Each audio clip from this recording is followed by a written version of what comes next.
This is the Kia Sportage and it's been consistently top selling in the UK, not just in the family car segment, but overall. But I've been driving the Citroen C5 Aircross very recently, actually for the Cinch YouTube channel, so go check that out after this video. And I thought that is the best new family SUV on sale in 2025. But then Kia came along and facelifted its Sportage, and now I'm thinking, that looks brilliant, doesn't it? And from what I've been told by a few friends who've run the previous version of this, they're super cheap to run, especially in hybrid form, which this one is here. And now I'm sat inside the car itself, I'm thinking, this is lovely. Is this the best family car you can buy right now?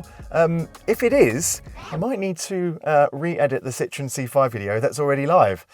Let's find out. Hey Rylan, how you doing, mate? Yeah, you know the C5 Aircross video we put out where I said it was the best SUV for a family? Is there any way we could tweak that? Yeah, so in this video we're not just going to evaluate this updated Sportage on its own merits, but also compare it to the new class benchmark from France, which, having now seen this tweaked Sportage, might not get class honours after all. Because honestly, I really like the look of the Nissan Qashqai and I really like the look of the Citroen C5 Aircross, but here, in this blue shade of GT line trim, I think this is the best looking car of the class, isn't it? Even with these small wheels, which are very simple in design, but they're 19 inches. They're not that tiny, actually. And if you follow around, you'll see at the front, there's these tweaks on the nose of this updated car. This is slightly different. Obviously, these are slightly different. Day running lights are a bit sharper as well. But fundamentally, you get the same very handsome SUV silhouette. And the same is definitely true at the back. You can see the subtle changes to the lights here, which I think look excellent. I really like the old design, to be fair, but this one just looks a little bit sharper and a little bit more futuristic, but still quite sporty, especially with that chunky roof spoiler. And I'm happy to see these roof rails up here, which means it is just as functional while looking really very good.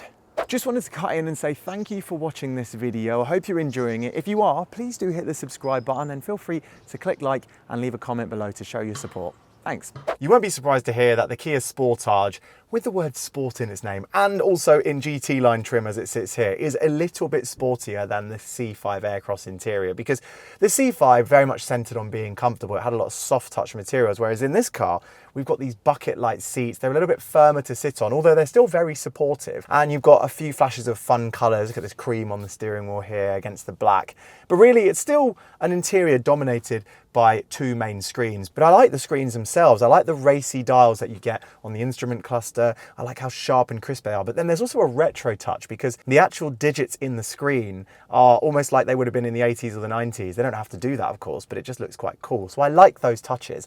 And also the infotainment system itself is very simple to use. It's really easy. Wireless Apple CarPlay and Android Auto are of course standard. And you've got a lot of USB-C ports and places to connect your phone. But this particular car doesn't have a wireless charging mount, so that's clearly not a standard feature. But there is a good amount of storage, but you don't get as much as you get in the Citroen, because in the Citroen, you've got storage under the infotainment system. In this, well, there's a bit of plastic down there. It's a bit more conventional, this car, in that regard. Where the Sportage does claw back, and has clawed back in the pre-update car and stays the same in this car, is in the climate control, because versus the Citroen and other rivals, including those from the Volkswagen group, this one has a much easier to use adjustment for your heaters. Now, it's still a touch sensitive affair, but it replicates conventional buttons. All you'd have to do is tap the climate control buttons, and then you have your knobs to adjust the temperature, and also it's just very easy to adjust fan speed, etc. So that's a real win, especially if you like to drive a little bit more enthusiastically and you don't want to take your eyes off the road for too long. This is the easiest one to do. Now, this is where things get interesting in this class, because even though you could probably tell, I think the Citroen C5 Aircross interior up front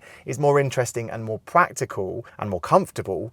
I think possibly the backseat experience here is better in the Sportage. And I say that because even in this hybrid car, so you've got a bit of electrification and batteries, my feet fit under the seat ahead very, very comfortably. And I've got the seat ahead set how I like it, as just under 6 foot and having my seat as low as it can go. So my legroom in the back here is more comfortable, even if the knee room is about the same. And while we don't have the panoramic sunroof in this car like I had in the C5 Aircross, there's still a heck of a load of headroom as well. I even fit headroom-wise in the middle seat as well. Although with a bulge in the floor from the foot tunnel, there's less room for middle seat passenger feet than the flat-floored C5 Aircross. Oh yeah, and for the tech users who like their voice control, this doesn't get the ChatGPT functionality you get in other cars, including the Citroen, so I can't ask it random questions about Atomic Kitten. What was Atomic Kitten's best pop song? Why did that just come to mind? Britain's best pop song is often considered to be Whole Again, released in 2001. But I can ask it to do things for the interior in a slightly more natural way. For example, hey Kia, can you turn the air conditioning fan up? It's too warm in here. Setting the temperature to 19.5 degrees. Smart. Now here is where I reveal a couple of positives and a couple of negatives versus the rivals, and it's when I open the boot. Now look at this, despite this Kia in GT line trim being not the cheapest car in the class, you don't get a standard powered tailgate, so that's something to note. But actually in the boot, well, as I'll show you on this camera, the room is actually really good. In fact, we've got a flat loading floor here, which is nice and easy. It'll be good for dogs. I'm sure these ones will jump in happily because you can see it's not an intimidating drop away, and also the width is quite good as well. Look, we've got a bit of space there and a bit of space there. Plus, if you lift up this boot floor, you'll spot initially, it doesn't look like you've got much room. It looks like you've got just a few compartments, but you could easily take this out if you wanted to. It's there for sound deadening to help with refinement, but if you really need a space, you can take it out. And overall, the boot space in this car is actually right at the top of the class. I'm not entirely sure if it's the biggest out there, but it's definitely the biggest of all the main rivals. In fact, it's basically identical to the C5, and the same is true when you fold down all three parts of the rear bench, creating a near flat loading space, which will be handy if you go to IKEA a lot. Oh yeah, and something I've just discovered in the back is that these rear seats, the backs can actually be adjustable from this side. So not only do they fold over, by the way, but also you can, if you release them, you can also set them to different heights. So of course you could have it further back, so it's more comfortable for rear passengers. And the access for the rear is quite good here. That opens really widely. Now with the Citroen C5 Aircross so fresh in my memory, jumping in this Kia Sportage initially made me think, oh, it's a little bit fidgety and quite firm, but actually I just needed to reset my brain because that Citroen is so squishy and so cushioned that it is quite different to anything else in this class. Really, this Kia Sportage does ride very nicely indeed. It's a little bit more fidgety over cracks and ruts and some of these lower drain covers we get in the UK. It does notice them a little bit more than the Citroen would, but actually overall it's still a very comfortable place to be, and especially when you get up over 30-40 miles per hour on slightly faster roads, then it really just starts to glide along, and it is a genuinely relaxing place to be. But there is one thing this Kia does better than all of the other cars in this class, and that is the way even this most simple of hybrid powertrains, this is the self-charging hybrid, so it's not the plug-in version which gets more electrification. This is just a 1.6 petrol engine and a bit of electric power, but you drive it like a normal petrol automatic. But what it does better is it makes use of the electric in a really good way, and it's not just when you pull away that the car feels effortless and nippier than you'd expect because of that extra oomph, but it's also the fact that these shift paddles on the back of the wheel here, well, they're actually used to adjust the regenerative technology. If you don't know what that means, basically it's the one pedal driving ability of the car. It's the thing that effectively, if I pull this and ramp it up, the car wants to slow down. It feels like I'm braking, but I'm not. It's just the car is putting energy back into the battery. And in doing that, it reduces the effort load for me, especially if the cars ahead or the traffic ahead is slowing and accelerating. It means I can not use the brakes unless I need to come to a complete stop, and it makes the car more fuel efficient, so it's win-win. Now you might have expected the GT line to feel sporty on the road, but this is very much just a visual trim with no sporty feeling in the way the car corners. But that's fine.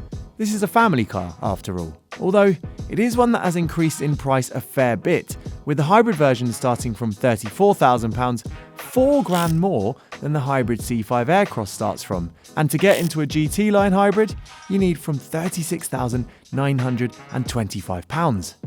Oof.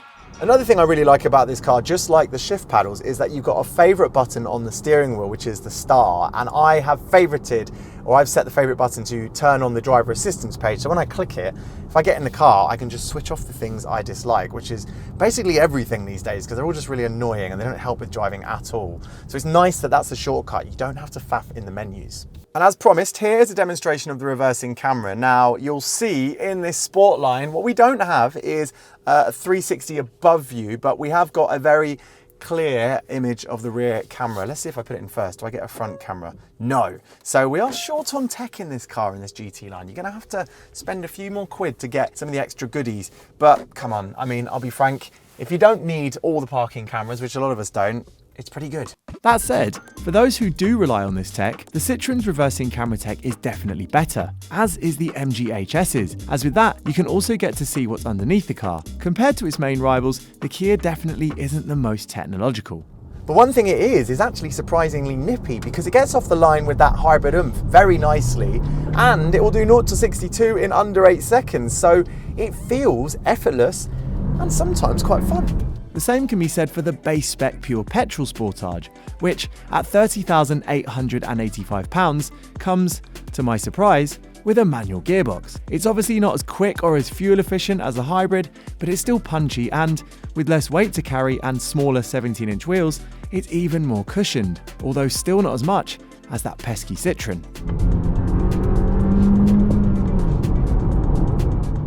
Manuals can be such fun.